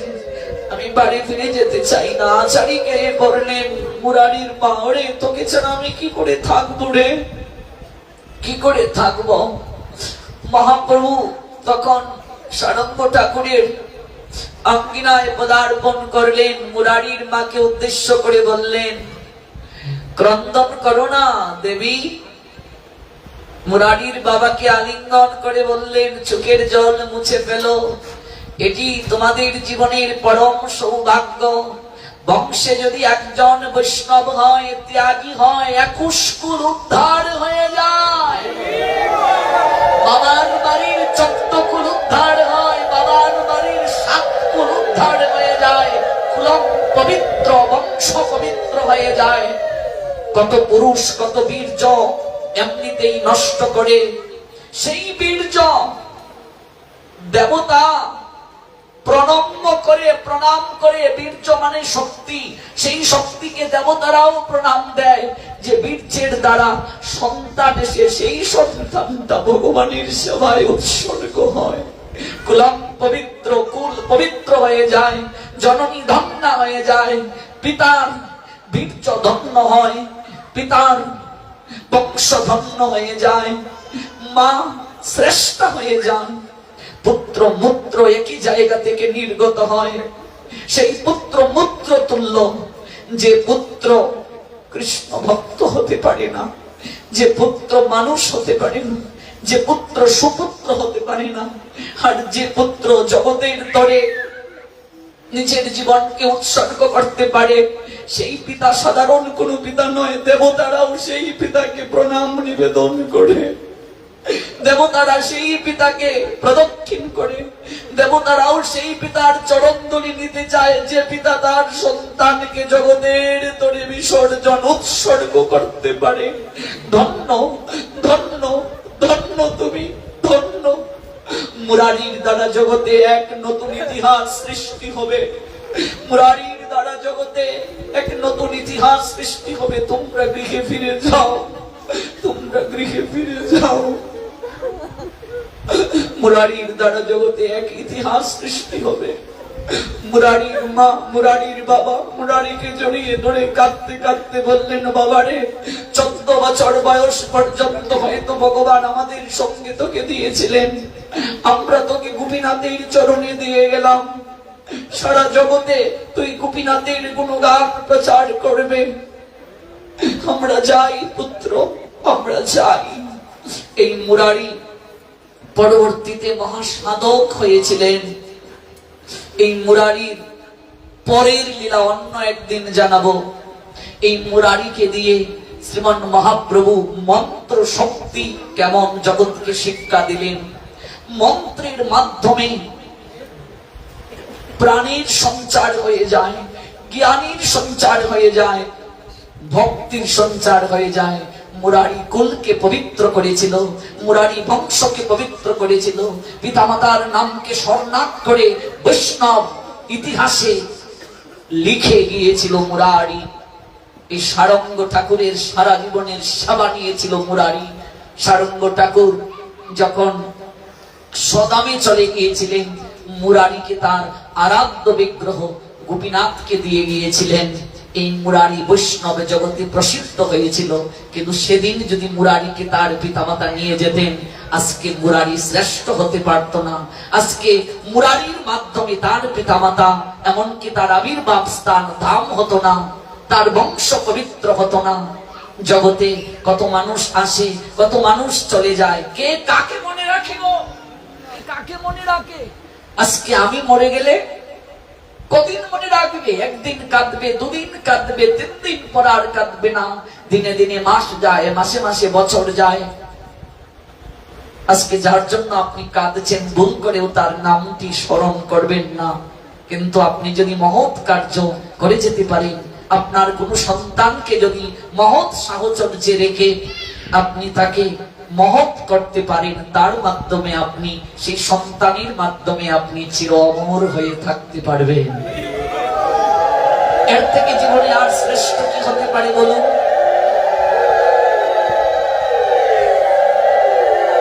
আমার মায়ের এতগুলো সন্তান মারা গেল, 3টা সন্তান মারা গেল, আরেকটা সন্তান 28 বছর বয়সে গুম হলো, ডেড বডি চা বাগানে ঝুলন্ত অবস্থায় পাওয়া গেল। এরপরও আমার মা আমাকে বলেন, তুমি যদি জগতের সন্তান হতে পারো, তোমাকে গর্বে রাখা আমি সার্থক বলে মনে করব। সবার দ্বারা এই ত্যাগ হয় না, হয় না। তার প্রথম সন্তান হলো, অনেক দিন থেকে মারা গেল। তারপর তার আরেকটা ছেলে হলো। প্রত্যেক বাঙালি মেয়ের ইচ্ছা থেকে একটা যদি মেয়ে হতো, একটা মেয়ে হয়ে মারা গেল। ছেলে হলো, তারপর মেয়ের ইচ্ছায় মেয়ে হলো, মারা গেল। আরেকটা ছেলে হয়ে ওপরে মারা গেল। পরে এক মেয়ে হলো, নাম রাখা হলো ইতি। আর লাগবে না, শেষ। তার 7 বছর পরে আমার জন্ম। মা ছোটবেলা থেকেই বলতেন, আমি তো ইতি দিয়েছিলাম, আমার এই ছেলেটা এই পথে যেন থাকতে পারে সারা জীবন। ছোটবেলা থেকে বলতেন। কিন্তু আমার ভাই 28 বছর বয়সে সেও মারা গেল। আমার মা যদি বলতেন, আমার তো আর কোনো সন্তান নাই, সব সন্তান মারা গেছে, তুমি সংসারে থাকো, আমি হয়তো আমার মায়ের বাক্যকে লঙ্ঘন করতে পারতাম না। কিন্তু আমার মা এতগুলো সন্তানের বিরহে তিনি ব্রেন স্ট্রোক করেছিলেন। এরপরও তিনি বলেন, তুমি যদি জগতের সন্তান হতে পারো, আমি নিজেকে ধন্য বলে মনে করব। এই যে ত্যাগ, এই ত্যাগটা সবার ভাগ্যে হয় না, সবার জীবনে হয় না। জীবনে ত্যাগ করতে না পারলে কিছু পাওয়া যায় না রে বাবা। ত্যাগ মানুষকে মহৎ করে, ত্যাগ মানুষকে শ্রেষ্ঠ করে, ত্যাগ মানুষকে শ্রেষ্ঠত্বের আসনে আসীন করে, ত্যাগ মানুষকে মহত্বের দ্বারে পৌঁছে দেয়। ভোগ মানুষকে বন্ধনে আবদ্ধ করে, ত্যাগ মানুষকে মুক্তির স্বাদ আস্বাদন করিয়ে দেয়। ভোগ মানুষকে সংকীর্ণ করে, ত্যাগ মানুষকে উদার করে, ত্যাগ মানুষকে মহানুভবতার স্তরে পৌঁছে দেয়, ত্যাগ মানুষকে মহানুভব করে দেয়। এই জন্য ত্যাগের মাঝেই পরম সুখ সাধকরা খুঁজে পান। ভোগে সুখ নয়, ত্যাগেই প্রকৃত সুখ। এমন যদি কোনো পিতামাতা থাকেন, কোনো একটা সন্তানকে ত্যাগী করতে চান, চেষ্টা করুন, জীবন ধন্য হয়ে যাবে। ভক্তি, প্রেম, বৈরাগ্য সবার ভাগ্যে হয় না, হয় না মা, হয় না। এটা বহু জন্মের সৌভাগ্য প্রয়োজন। বহু জন্মের থাকলে ভাগ্য, বিষয় ছেড়ে হয় বৈরাগ্য। বহু জন্মের ভাগ্য না থাকলে বৈরাগ্য আসে না। বহু জন্মের সৌভাগ্য না থাকলে ভক্তি আসে না। ভক্তি সম্পদ সবার দ্বারা প্রাপ্তি সম্ভব নয়। এটা বহু জন্মের সৌভাগ্য থাকা প্রয়োজন। পূর্ব পুরুষদের আশীর্বাদ প্রয়োজন, তা না হলে হয় না। আমরা জানলাম এই লীলার দ্বারা দীক্ষা মন্ত্রের কতটা শক্তি। আমরা যেন এটাকে যথাযথভাবে গ্রহণ করি, যথাযথভাবে যেন আহ্নিক মন্ত্রটা করি, ত্রিসন্ধ্যাটাকে যেন আমরা মিস না করি। আমাদের মাঝে যেন অহংকার ভাবটা কোনোদিন না আসে গো। কারণ অহংকারে সকল কিছু হারাতে হয়। স্বর্গ মর্ত পাতাল জয়ী দশমুণ্ড যান, সেই লঙ্কেশ্বরেরও পতন হলো, কেবল করেছিল অহংকার। আমরা মিছে বড়াই করি ভাবে দুদিনের সংসার। অভিমান অহংকারী সকল কিছু হারাতে হয়। অভিমান মানুষকে কোথায় নিয়ে যায় বাবু? আজকে কেশব পণ্ডিত তার অভিমানে চিত্তটা ভরপুর। তাই গৌর হরিকে তিনি বলছেন, তুমি ব্যাকরণ পড়াও। আর গৌর হরি বলছেন, না, আমি পড়াই না, আমি ইষ্টপুষ্টি করি। এই প্রসঙ্গে বলেছিলাম, ফল বাড়ি বৃক্ষ নত হয়, অমানি না মানো দেন কীর্তনীয় সদা হরি। মান কখনো দাবি করে না সাধক। সাধক সতত ত্যাগের মন্ত্রে ভূষিত হয়। নিজের মান আছে কিন্তু অপরকে সাধক সর্বদা সম্মান দান করে। এটাই হলো সাধকের বৈশিষ্ট্য। মর্যাদা প্রদান হয় বৈষ্ণবের ভূষণ, মর্যাদা লঙ্ঘিলে হয় নরকে গমন। গৌরহরি বলছেন, আপনি দিগ্বিজয়ী, সর্বশাস্ত্রে কবিত্বে পণ্ডিত প্রবীণ, আপনার কাছে আমি পণ্ডিত নই, আমি নবীন পড়ুয়া মাত্র। আমি আপনার কবিত্ব কিছু শুনতে চাই। দম্ভ ভীম নেত্র দিগ্বিজয়ী বললেন, কি বলবো, কি শুনবে, তুমি আমায় প্রশ্ন করো। গৌরহরিকে বলছেন, বলো তুমি কি জানতে চাও, প্রশ্ন করো আমায়। গৌরহরি করজোড়ে বলছেন, আমরা যেহেতু গঙ্গার তীরে বসে আছি, আপনি কৃপা করে একটু গঙ্গার মাহাত্ম্য আমায় শ্রবণ করান। আমরা যেহেতু গঙ্গার তীরে বসে আছি, একটু কৃপা করে গঙ্গার মাহাত্ম্য শ্রবণ করান।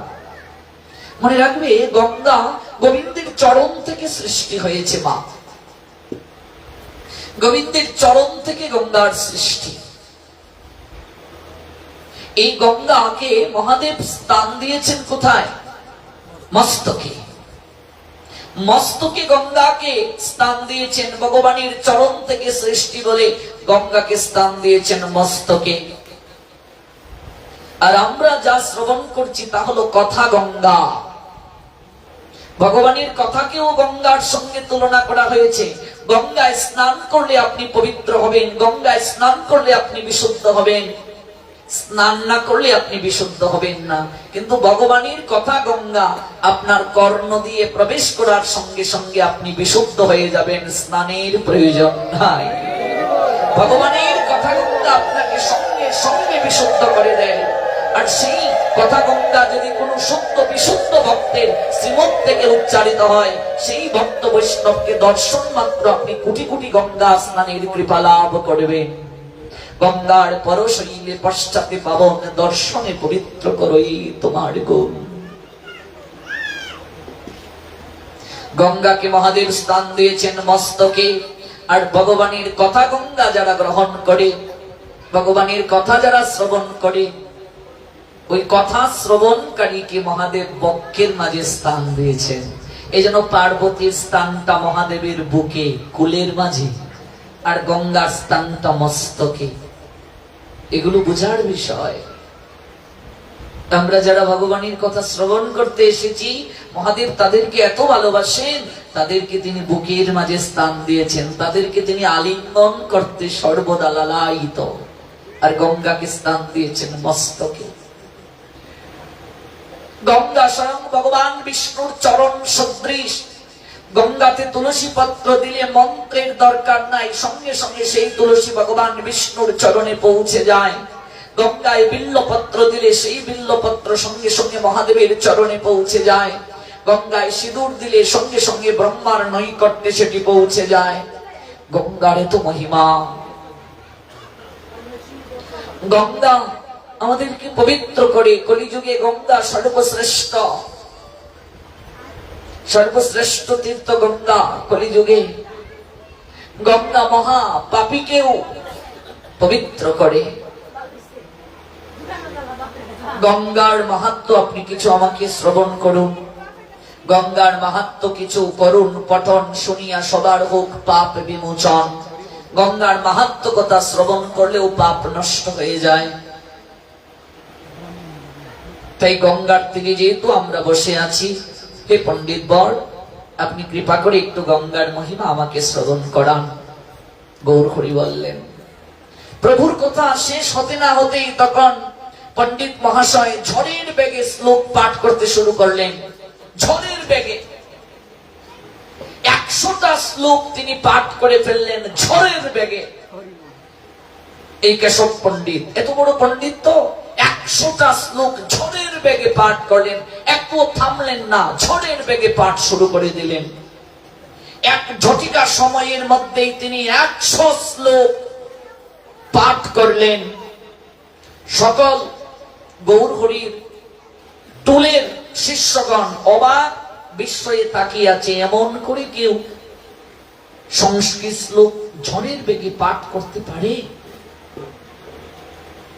ঝড়ের বেগে পাঠ করলেন। অবাক হইলা সবে শুনিয়া বর্ণন।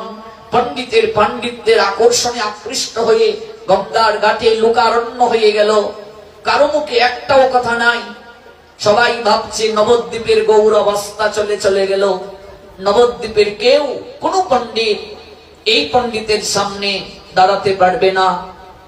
নবদ্বীপের সম্মান আর রক্ষা হলো না, সবাই মাথা নিচু করে রইল। সবাই ভয় পাচ্ছে, না জানি আমাদের নিমাই পণ্ডিত পরাস্ত হয়ে যায় কিনা।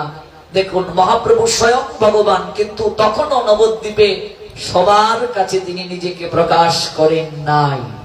গীতায় আছে, নয়ম প্রকাশ সর্বস্ব, আমি সবার কাছে প্রকাশিত হই না অর্জুন। যোগমায়া সমাবৃতা, আমি যোগমায়ার দ্বারা আবৃত থাকি। তেমনি ভাবে একজন প্রকৃত বৈষ্ণব সবার কাছে নিজেকে ধরা দেন না, সবার কাছে নিজেকে প্রকাশিত করেন না। একজন বৈষ্ণব যেমন, সাধু যেমন সবার কাছে নিজেকে প্রকাশ করেন না, ভগবানও সবার কাছে নিজেকে প্রকাশ করেন না। একজন প্রকৃত সাধু সাধুর কাছে নিজেকে প্রকাশ করেন, ভগবান তার ভক্তের কাছে নিজেকে প্রকাশ করেন। শত শ্লোক যখন পঠন শেষ হলো, সবাই মস্তক নিচু করে রইল। গৌরহরি তখন হাস্যবদনে বললেন, আমরা ধন্য হলাম পণ্ডিতজি, আপনার মতো কবি জগতে দ্বিতীয় আর নাই। গৌরহরি বলছেন, তবে আপনার শব্দের গ্রন্থন অভিপ্রায় বোঝার শক্তি আমার নাই। আপনি যদি নিজের মুখে নিজের শ্লোকের অর্থ করেন তবে আমরা সুখী হব শ্রবণ করে। গ্রন্থে লেখা আছে, তব শ্লোক অর্থ যদি নিজ মুখে করো, শুনি সব লোক তবে পাবে সুখ বড়। আপনি যে শ্লোক উচ্চারণ করলেন, মন্ত্র উচ্চারণ করলেন, এই শ্লোকের অর্থ ব্যাখ্যাটা যদি নিজ মুখে আপনি করেন তাহলে সবাই শ্রবণ করে ধন্য হবে।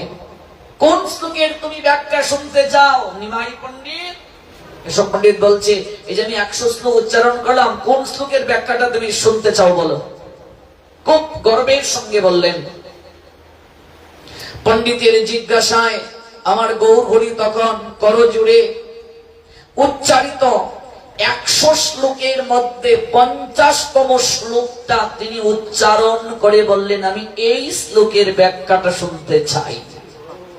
কেশব পণ্ডিত অবাক বিস্ময়ে ভাবলেন, নিমাই, আমি ঝড়ের গতিতে 100টা শ্লোক উচ্চারণ করলাম, তুমি 100 শ্লোকের মাঝে 50তম শ্লোকটা কি করে তুমি মুখস্থ করে ফেললে? গৌর প্রেমানন্দে, আমি ঝড়ের গতিতে 100 শ্লোক উচ্চারণ করলাম, এই 100 শ্লোকের মাঝে তুমি 50তম শ্লোকটা কি করে মুখস্থ করে ফেললে? আমি যে গঙ্গার মাহাত্ম্য উচ্চারণ করলাম, এগুলো তো কোনো গ্রন্থ থেকে বলিনি, আমি নিজে আমার সংস্কৃতের পাণ্ডিত্য দ্বারা আমি উচ্চারণ করলাম, কিন্তু এই শ্লোক তো কোনো গ্রন্থে নেই। তুমি কি করে এই 50তম শ্লোকটা মনে করলে, স্মরণে রাখতে পারলে? আমি ঝড়ের গতিতে শ্লোক পাঠ করলাম, তার মধ্যে তুমি এই শ্লোক কণ্ঠস্থ করলে। প্রভু তখন কেশব পণ্ডিতের দিকে তাকিয়ে বললেন, কেউ যদি পণ্ডিতজি সরস্বতীর আরাধনা করে, মা সরস্বতীর বর প্রাপ্ত হয়ে সরস্বতীকে তার জিহ্বার মাঝে আবির্ভূত রাখতে পারে, সেই সরস্বতীর কৃপায় কেউ মুখস্থ করার শক্তি রাখে। কেশব পণ্ডিত অবাক হয়ে ভাববেন, আমি যে সরস্বতীর আরাধনা করেছি, সরস্বতী যে আমায় বরদান করেছেন, সরস্বতী যে আমার জিহ্বায় থাকবেন, এই বাচ্চা নিমাই জানলো কি করে? এই পণ্ডিত নিমাই কি করে জানলো? কি করে অনুভব করলো? তিনি অবাক বিস্ময়ে ফেল করে তাকাচ্ছেন নিমাইয়ের দিকে, আর গৌরহরি কেবল মৃদু মৃদু হাসছেন, এদিক ওদিক তাকিয়ে হাসছেন। প্রভু কহে, দেব বরে তুমি কবিবর, দেবতার বরে তুমি কবি হয়েছ, ওই ছে দেবের বরে কেহ হয় শ্রুতিধর। তুমি যে দেবতার বরে কবি হয়েছ, এরূপ দেবতার বরে কেউ না কেউ শ্রুতিধর হতে পারে, শুনে শুনে মনে রাখতে পারে। পণ্ডিত, তুমি যেমন সরস্বতীর বরে কবি হয়েছ, সারা ভারতবর্ষে তোমার নাম গুণগান খ্যাতি ছড়িয়েছে, এত শ্লোক তুমি উচ্চারণ করতে পারো ঝড়ের গতিতে। এরকম দেবতার বরে কেউ না কেউ শ্রুতিধর হতে পারে। দিগ্বিজয়ী পণ্ডিত তখন 50তম শ্লোকটার ব্যাখ্যা শুরু করলেন। যখন ব্যাখ্যা শেষ হলো, প্রভু বললেন, পণ্ডিতজি শ্লোকের গুণ দোষের কিছু বিচার করুন। আপনি যে শ্লোক উচ্চারণ করলেন, ব্যাখ্যা করলেন, তার মাঝে অনেক দোষ রয়েছে। আপনি উপমা, অনুপ্রাস প্রভৃতি কতিপয় অলংকার এবং ব্যাকরণ এগুলো যে আপনি উচ্চারণ করলেন ভুল বললেন। পণ্ডিত ক্রোধান্বিত হয়ে বললেন, তুমি তো বাচ্চা, তুমি ব্যাকরণ কতটুকু জানো? নিমাই, তুমি আমার ভুল ধরতে আসো? প্রভু বললেন, যদি না করো রোষ, তাহা হইলে শ্লোকে কি দোষ আছে আমি তা প্রমাণ করব। আপনি যদি রাগ না করেন, তাহলে কোন জায়গায় কোন দোষটা আছে আমি আপনাকে বুঝিয়ে দিচ্ছি। অভিমানী পণ্ডিত বলছেন, তাহলে কোথায় দোষ আছে একটু বলো তো দেখি। শ্লোকের কোন জায়গায় উপমায় দোষ আছে, অলংকারে দোষ আছে, ব্যাকরণের কোথায় ঘাটতি আছে? প্রভু তখন বললেন, আপনার শ্লোকের 5টি অলংকার আছে, 5টা দোষ আছে। অবিমৃষ্ট বিদেয়াংশ দোষ আছে 2 বার, আর আছে বিরুদ্ধমতি ভগ্নক্রম পুনরক্তি দোষ। এই বলে গৌরহরি শ্লোককে ব্যঙ্গে দোষ কোথায় আছে চোখে আঙ্গুল দিয়ে দেখিয়ে দিচ্ছেন। শ্লোকের কিছু গুণ আছে বটে পণ্ডিত বর, কিন্তু দোষের জন্য গুণটা ছাড়কার হয়ে গিয়েছে। যদ্যপি শ্লোকে আছে 5 অলংকার, 1 পঞ্চ দোষে শ্লোক করিল ছাড়কার। আপনার শ্লোকের কথা আর কি বলিব? মনে করুন মানুষটা দেখতে খুব সুন্দর, কিন্তু তার সারা গায়ে কুষ্ঠ ব্যাধি হয়ে গেছে। তেমনি আপনার শ্লোকটাও তেমন। আপনার শ্লোকের দ্বারা গঙ্গার মাহাত্ম্য সুন্দরভাবে প্রকাশিত হয়েছে, কিন্তু এই শ্লোকের মাঝে যে আপনি দোষ ঢুকিয়ে দিলেন, এই কারণে অবস্থাটা ঠিক এই রকম। সুন্দর শরীর কিন্তু কুষ্ঠব্যাধি গায়ে। যখন চোখে আঙ্গুল দিয়ে দোষগুলো ধরিয়ে দিলেন, দিগ্বিজয়ী পণ্ডিত অবাক বিস্ময়ী নিমাইয়ের দিকে তাকিয়ে আছেন। মস্তকটা নত হয়ে গেল। নবদ্বীপের যত পণ্ডিত, নবদ্বীপের যত হাজার হাজার ভক্ত গঙ্গার তীরে এসে দাঁড়িয়েছিল, তারা আমার গৌর হরির নামে জয়ধ্বনি করতে শুরু করলো। গৌর হরির নামে তারা জয়ধ্বনি করতে শুরু করলো। আর দিগ্বিজয়ী পণ্ডিতের দিকে তারা তাকিয়ে হাসতে শুরু করলো। প্রভু সবাইকে নিষেধ করলেন, হাসি বন্ধ করো, কাউকে অপমান করা উচিত নয়। কাউকে যদি অপমান করা হয়, তার মাঝেও ভগবান অবস্থান করেন। দেখুন একজন প্রকৃত মানুষ কেমন করে হতে হয়, ভগবান আমাদেরকে শিক্ষা দিচ্ছেন। কাউকে কখনো নিন্দা করতে নাই, সমালোচনা করতে নাই, কারো ত্রুটি, কারো বিচ্ছুটি, কারো দুর্বলতা নিয়ে হাসি তামাশা করতে নাই। ভগবান দেখিয়ে দিলেন, আপনার কবিত্ব শক্তি অনন্য সাধারণ। শিষ্যের সমান মুই না হই তোমার, আমার শৈশব চাঞ্চল্য জন্য দোষ নেবে না। আজ এখন আসুন, কাল আবার দেখা হবে। গৌরহরি বললেন, আপনার যে প্রতিভা, আপনার যে কবিত্ব, এটা অসাধারণ। দিগ্বিজয়ী পণ্ডিত হেরে গেছে, এরপরও মহাপ্রভু বলছেন, আপনার যে কবিত্ব অসাধারণ, আপনার শিষ্যের সমানও আমি না। আজ তাহলে বিদায় নেই, আগামীকাল আপনার সঙ্গে আবার বসবো। এই বলে প্রণাম দিয়ে গৌরহরি সেখান থেকে প্রস্থান করলেন। দিগ্বিজয়ী পণ্ডিত কেশব পণ্ডিত ম্রিয়মান হয়ে গৃহে গেলেন। ক্রোধান্বিত হলেন তিনি, লজ্জায় তিনি দরজা বন্ধ করে দিলেন। মা সরস্বতীর মন্ত্র জপ করতে শুরু করলেন। মা তুমি দেখা দাও, দেখা দাও। মা সরস্বতীকে আরাধনা করে তো সন্তুষ্ট করেছিল সে, তাই মায়ের ধ্যান, মায়ের জপ মন্ত্র শুরু করছে। বিকেল গড়িয়ে সন্ধ্যা, সন্ধ্যা গড়িয়ে রাত, মধ্যরাত হয়ে গেল, মন্ত্র জপ বন্ধ করছে না দিগ্বিজয়ী কাশ্মীরের কেশব পণ্ডিত। মধ্যরাত্রিতে মা সরস্বতী আবির্ভূত হলেন। পুত্র, তুমি আমায় এমন করে কেন স্মরণ করছো? কেন তুমি আমাকে এমন করুণ স্বরে ডাকছো? মারে, মা, তুমি আমার সঙ্গে ছলনা করলে, তুমি আমার সঙ্গে বিশ্বাসঘাতকতা করলে। তুমি না আমায় বর দিয়েছিলে তুমি আমার জিহ্বার অগ্রে অবস্থান করবে, জিহ্বায় আবির্ভূত থাকবে। আমি কারোর সঙ্গে বিতর্ক করতে গেলে, শাস্ত্র নিয়ে আলোচনা করতে গেলে তুমি আমার জিহ্বায় আবির্ভূত থাকবে। তুমি না আমাকে বর দিয়েছিলে? তাহলে আজকে তুমি এই হাজার হাজার নবদ্বীপের পণ্ডিতদের সামনে তুমি আমার মাথাটা নিচু করে দিলে, আমায় তুমি পরাজিত করলে, আমায় তুমি হারিয়ে দিলে। তুমি কেন অশুদ্ধ শ্লোক উচ্চারণ করাইলে? তুমি কেন আমার জিহ্বার অগ্রে থাকলে না? মা সরস্বতী তখন বললেন, দেখো পণ্ডিত, দেখো পুত্র, আমি তোমায় বর দিয়েছি, বর আমি রক্ষাও করেছি, আমি ছলনা করিনি। পণ্ডিত, আমি তোমায় বর দিয়ে যাওয়ার সময় একটা কথা বলেছিলাম, অহংকার করিও না। অহংকারে আমরা সকল কিছু হারাই পুত্র।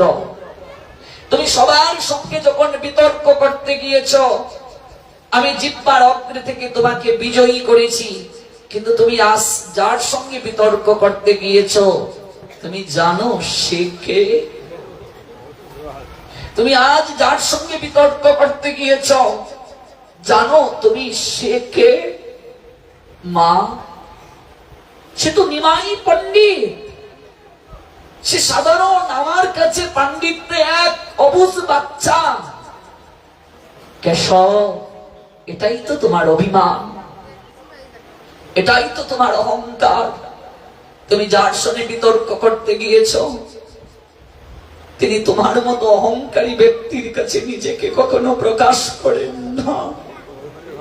প্রেম ভক্তি যার হৃদয়ে আছে, সে কেবল তাকে চিনতে পারে। দেখো পুত্র, আমি তোমার জিহ্বার অগ্রে ছিলাম না, আমি তোমার জিহ্বায় আবির্ভূত হইনি, কারণ তুমি আজ যার সঙ্গে পাণ্ডিত্য দেখাতে গিয়েছ, বিতর্ক করতে গিয়েছ, তিনি স্বয়ং আমারও প্রভু। তিনি স্বয়ং আমার প্রভু, তিনি স্বয়ং আমার প্রভু, তিনি স্বয়ং আমার প্রাণনাথ। আমি লজ্জায় আমি আবির্ভূত হইনি। তুমি তার সঙ্গে বিতর্ক করতে গিয়েছ। তুমি জানো না পণ্ডিত, তিনি স্বয়ং আমার প্রভু। আমি স্বয়ং তার দাসী, আমি তার সেবিকা, আমি সতত তার সেবা করি। আমার প্রভুর সম্মুখে, আমার গুরুদেবের সম্মুখে, জগৎ গুরুর সম্মুখে আমি কেমন করে বিতর্ক করতে যাই? পণ্ডিত, তুমি স্বয়ং তাকে নবদ্বীপের নিমাই বলে জানো, কিন্তু তিনি শুধু নবদ্বীপের নিমাই নয়, তিনি স্বয়ং পরমেশ্বর ভগবান। তিনি পার ঘাটের মাঝি, সাক্ষাৎ ঈশ্বর তুমি, সাক্ষাৎ পরমেশ্বর তিনি। এটা তোমার পরম সৌভাগ্য যে তুমি তার দর্শনের সুযোগ পেয়েছ। মারে, মা, আমি পরমেশ্বরীর সঙ্গে অহংকার দেখালাম, দাম্ভিকতা দেখালাম। তবে মা, এটা আমার পরম সৌভাগ্য। মুনিগণ, যোগীগণ, ধ্যানীগণ যাকে চিনতে পারে না, যাকে উপলব্ধি করতে পারে না, সেই স্বয়ং ভগবান, তাকে আমার দর্শনের সৌভাগ্য হয়েছে। মা, তুমি আমায় কৃপা করো, আমি আগামীকাল সেই ভগবানের চরণে যেন প্রণাম দিয়ে চরণ দুই মস্তকে লেপন করতে পারি। তুমি আমায় কৃপা করো। বাগদেবী সরস্বতী মস্তকে হাতটা দিয়ে বললেন, তথাস্তু পুত্র, তোমার অহংকার দূরীভূত হয়েছে, তোমার মাঝে ভক্তি জেগেছে, তোমার মাঝে বৈরাগ্য জেগেছে, তোমার জীবন ধন্য হোক। সারা রাত ঘুমাতে পারলেন না কেশব পণ্ডিত। কবে রাত প্রভাত হবে, কবে তিনি ছুটবেন গৌর হরির কাছে। প্রভাত হলো, গঙ্গা স্নান করে দ্রুত গতিতে ছুটলেন কেশব পণ্ডিত গৌর হরির দিকে। গৌর হরি গঙ্গার তীরে উপবেশনরত, দাঁড়ালেন গিয়ে। আজকে তার মাঝে কোনো অহংকার নাই, তার মাঝে পাণ্ডিত্যের কোনো অভিমান নাই। গৌর হরি মৃদু হেসে বললেন, পণ্ডিত বর, আজ কি শ্রবণ করাবে? কেশব পণ্ডিত এক পা দুপা করে এগিয়ে গৌরহরির সম্মুখে হাঁটু গেড়ে একেবারে দাসীর ন্যায়, দাস কিংবা বৃত্ত যেমন মালিকের চরণ প্রান্তে বসে এমন করে বসে বলছেন, প্রভু গো, আজ পাণ্ডিত্য প্রদর্শন করতে আমি আসি নাই, আজ কিছু বলতে আসি নাই, আজ কিছু দিতে আসি নাই, আজ আমি উত্তরীয় পেতে তোমার কাছে ভিক্ষা চাইতে এসেছি প্রভু। আমার সারা জীবনের শত অহংকার, দাম্ভিকতা যা কিছু আছে আমি সকল কিছু তোমার চরণে সমর্পণ করে দেওয়ার জন্য এসেছি। তুমি আমায় চরণে আশ্রয় দান করো। তুমি আমার কাছে ধরা পড়ে গেছো, তুমি আমার কাছে ধরা পড়ে গেছো, তুমি আমার কাছে আর নিজেকে লুকিয়ে রাখতে পারবে না। প্রভু গো, তুমি আমায় মার্জনা করে দাও। আমি তোমায় চিনতে পেরেছি, আজ নিতে এসেছি, আমি আজ উত্তরীয় পেতে ভিক্ষা চাইতে এসেছি। দাও না, দাও না প্রভু, দেবতার দুর্লভ কৃষ্ণ প্রেম, তুমি আমায় ভিক্ষা দাও। নগরে মাগিয়া খাইব, কিন্তু বদনে যেন আমি তোমার নাম নিতে পারি। দাও না, আমাকে একটু প্রেম দাও, আমায় একটু ভক্তি সম্পদ দাও। প্রভু গো, আমি সরস্বতীর আরাধনা করে তার কাছে আমি জ্ঞান সম্পদ, অহংকার সম্পদ চাইলাম, আমি তার কাছে প্রেম আর ভক্তি সম্পদ চাইলাম না। আমি কত স্বার্থপর। আজকে আমি সেই মায়ের কৃপায় তোমায় জানতে পেরেছি, ওই মায়ের কৃপায় তোমাকে আমি উপলব্ধি করতে পেরেছি। আমি আজকে এই ভুলটা করব না। আমায় প্রেম দাও, আমায় ভক্তি দাও। সংসার সমুদ্র হইতে উদ্ধার হমুরে, এই আমি দেহ সমর্পিলাম তোমারে। কৃষ্ণ পাদপদ্মের অমৃত রসপান আমারই করাও তুমি এই চাহিদান। ছিল কৃষ্ণদাস কবিরাজ গোস্বামী পাদ চৈতন্য চরিতামৃতে দিগ্বিজয়ীর মহাভাগ্যের কথা লিখলেন। গৌরহরি আসন থেকে উঠে দিগ্বিজয়ী পণ্ডিতকে আলিঙ্গন করলেন। ভাগ্যবন্ত দিগ্বিজয়ী সফল জীবন বিদ্যা বলে পাইল মহাপ্রভুর চরণ। সাধক যখন উপরে উঠে যায়, ভক্তি যখন, প্রেম যখন তার হৃদয়ে জাগ্রত হয়ে যায়, তখন সে কেবল নিজের চিত্রগুলো অন্বেষণ করে, নিজের মাঝে কেবল দোষগুলো দর্শন করে। একটা লীলা আপনাদেরকে স্পর্শ করে আমি চলে গিয়েছিলাম, মনে আছে তো? তাই ওই ব্রজধামে গিয়ে ওই রূপ গুণে অহংকারী ব্যক্তিটা কাউকে যখন তার গুরু বলে পছন্দ হয় না, সিদ্ধ বাবার চরণে দীক্ষা প্রাপ্তির জন্য যখন আহাজারি করলেন, মনে আছে তো প্রসঙ্গটা? সিদ্ধ বাবা তখন বললেন, আমি তো তোমায় এইভাবে দীক্ষা দেব না বাছা। 7 দিনের মাঝে তোমার থেকে নিকৃষ্ট কোনো ব্যক্তি কিংবা বস্তুকে যদি আমার কাছে নিয়ে আসতে পারো, তাহলে তুমি আমার কৃপা প্রাপ্ত হবে। অহংকারী ব্যক্তিটা মনে মনে ভাবছিল, এ আবার কি? 7 দিনের মাঝে নিকৃষ্ট ব্যক্তি, নিকৃষ্ট বস্তু, এটা আনা এমন কি কঠিন কাজ? যাকে পাবো আমার থেকে তো অনেকেই নিকৃষ্ট আছে, ধরে নিয়ে আসবো। 7 দিন এই ব্রজের বিভিন্ন জায়গায় পরিক্রমা করে কাউকেই তার নিকৃষ্ট মনে হলো না। সাধু দর্শনের এত কৃপা, ধাম দর্শনের এত কৃপা, ধাম পরিক্রমার এত কৃপা, তার সকল অহংকার দ্রবীভূত হয়ে গিয়েছিল। 6 দিন যখন সমাপন হলো, 7ম দিবসে তিনি ভাবলেন, নিকৃষ্ট কোনো ব্যক্তি যেহেতু পেলাম না, নিকৃষ্ট বস্তু নিয়ে যাব। জগতে সবচেয়ে নিকৃষ্ট হলো মল, মানে বিষ্ঠা, যাকে স্পর্শ করলে স্নান করতে হয়। তাই অদূরে বিষ্ঠা দেখতে পাচ্ছি, কাঠি দিয়ে একটু বিষ্ঠা তুলে নিয়ে যাব। ওই বিষ্ঠার নৈকট্যে 1 পা 2 পা করে ওই অহংকারী ব্যক্তিটা যখন এগিয়ে যাচ্ছিলেন, তখন তার ভেতরে বিবেক জাগ্রত হয়ে গেল। তার বিবেক যেন তাকে জানাচ্ছে, এই মলটাকে তুমি নিকৃষ্ট ভাবছো, এই মলটা প্রেমময়ী শ্রীমতী রাধারানীর প্রসাদ ছিল। তোমার মতো কেউ না কেউ তা গ্রহণ করেছে, গ্রহণ করে তার পুষ্টির অংশটা শরীরে রক্তের মাধ্যমে প্রবাহিত করে দিয়েছে, আর অপ্রাচ্যটা মল হয়ে বের হয়ে এসেছে। এই মলটা অপরকে পুষ্টি সাধন করার জন্য হলো, তুমি তাকে কি করে নিকৃষ্ট বলছো? অবাক বিশ্ব এসে ভাবছে সত্যিই তো প্রসাদটা মল হলো, কাউকে না কাউকে তো পুষ্টি সাধন করার জন্য তার এই দশা। আমি তাকে কি করে নিকৃষ্ট বলতে পারি? আমি তো কাউকে পুষ্টি সাধন করার ক্ষমতা রাখি না। মলের মাঝে তাহলে কীট লক্ষ্য করা যাচ্ছে, এই কীটেই নিকৃষ্ট, এর থেকে আর নিকৃষ্ট হতে পারে না। ওই কাঠি দিয়ে কীটটা যখন তুললেন তখন তার মনে হলো, বিবেক তাকে জাগ্রত করে শিক্ষা দান করছে। কীটটা যেন তাকে জানাচ্ছে, আমায় নিকৃষ্ট বলছো, আমি এই বিষটাকে মাটির সঙ্গে মিশিয়ে দিতে পারি। এই বিষটাকে মাটির সঙ্গে মিশিয়ে দেওয়ার সক্ষমতা কিন্তু তোমার নাই। সত্যি তো, কীট যদি বিষটাকে মাটির সঙ্গে মিশিয়ে দেওয়ার ক্ষমতা রাখে, তাহলে সে কি করে নিকৃষ্ট হতে পারে? আমি তো এই সক্ষমতা রাখি না। এই অহংকারী ব্যক্তিটার মনে হলো, তাহলে জগতে আমার থেকে নিকৃষ্ট আর কেউ নাই। সঙ্গে সঙ্গে রাধা কুণ্ডে এসে চাপ দিল, মাগো কুণ্ডেশ্বরী, জগতে আমার মতো অহংকারী, আমার মতো দাম্ভিক কেউ নাই মা।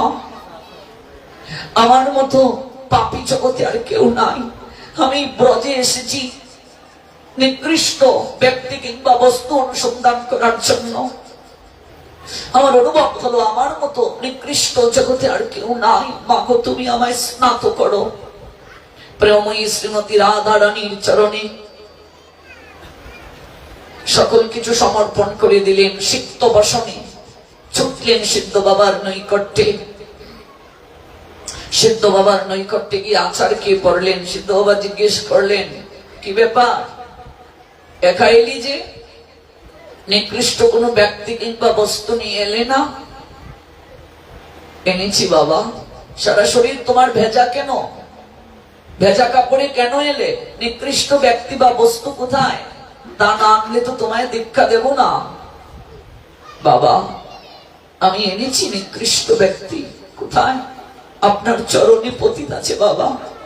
এই 7 দিন ব্রজধাম পরিক্রমা করে আমার কাছে মনে হলো আমার মতো নিকৃষ্ট জগতে আর কেউ নাই। সবার মাঝে কিছু না কিছু গুণ আছে, আমার মাঝে কোনো গুণ নাই।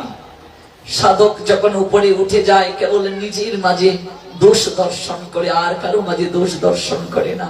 দিগ্বিজয়ী পণ্ডিতের এই দশা ছিল, সবার মাঝে দোষ দেখতো, মনে হতো তার মতো পণ্ডিত আর কেউ নাই। এখন তার হৃদয়ে ভক্তি জেগে গেল, প্রেম জেগে গেল, সে এসে ভিক্ষা চাইছে। প্রেম ভিক্ষা, ভক্তি ভিক্ষা। যতদিন পর্যন্ত নিচু না হব ততদিন পর্যন্ত আমরা কিছু প্রাপ্ত হব না। যদি হতে পারো নিচু তবে পাবে কিছু, নিচু না হলে কিছু পাওয়া যায় না। সিদ্ধ বাবা তখন ডাকলেন, কোলে আসো।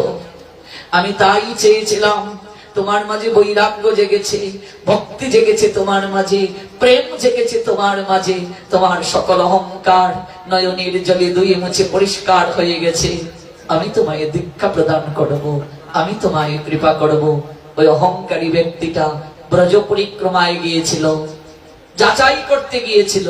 বাকিটা জীবন বৃন্দাবনে প্রেমময়ী রাধারানী আর গুরুদেবের সেবার জন্য রয়ে গেল। অহংকার যতদিন পর্যন্ত হৃদয় থেকে বিদূরিত না হবে ততদিন পর্যন্ত গৌর গোবিন্দের গুরু বৈষ্ণবের কৃপা সম্ভব নয়। আর এই অহংকার হৃদয় থেকে দূরীভূত হয়, মনে রাখবে, একমাত্র গুরু বৈষ্ণবের কৃপার দ্বারা, সাধু সঙ্গের দ্বারা। আমাদের মাঝেও অহংকার দূর হোক, প্রেম জাগ্রত হোক, ভক্তি জাগ্রত হোক। গৌরহরি আমাদেরকে সেই কৃপা করুন। আজ যেখানে শেষ করছি, আগামীকাল সেই জায়গা থেকে পুনরায় শ্রবণ করব। আপনারা জানেন আমাদের যে অনুষ্ঠান সূচি, ভোরবেলা মঙ্গল আরতি, আরতির পর আমাদের হরে কৃষ্ণ মহামন্ত্র জপ যজ্ঞ শুরু হয় সূর্য উদয় থেকে অস্ত পর্যন্ত প্রতিদিন। মধ্যাহ্নে ভোগরাগ হয়, ভোগরাগের পরও হরিকথা থাকে। আপনারা অনেকেই জানেন দুপুর বেলা ভোগারতি 12:40 ভেতরই শেষ। 12:40 থেকে কিন্তু পাঠ থাকে, ভাগবত পাঠ 2টা পর্যন্ত। 12:40 থেকে দুপুর বেলা 2টা পর্যন্ত ভাগবত পাঠ থাকে, তারপর কিঞ্চিত প্রসাদ থাকে। আর সন্ধ্যাবেলা সন্ধ্যা আরতির পর যথাসময়ে আমি তো আপনাদের সেবার জন্য আছি, আপনাদের চরণধুলি নেওয়ার জন্য এই সুযোগ আমার হয়েছে। এই সুযোগ থেকে আপনারা আমায় বঞ্চিত করবেন না। দেখতে দেখতে তৃতীয় রজনী অতিক্রম হয়ে গেল, আর কেবল 4টা অনুষ্ঠান কিন্তু আমরা পাবো।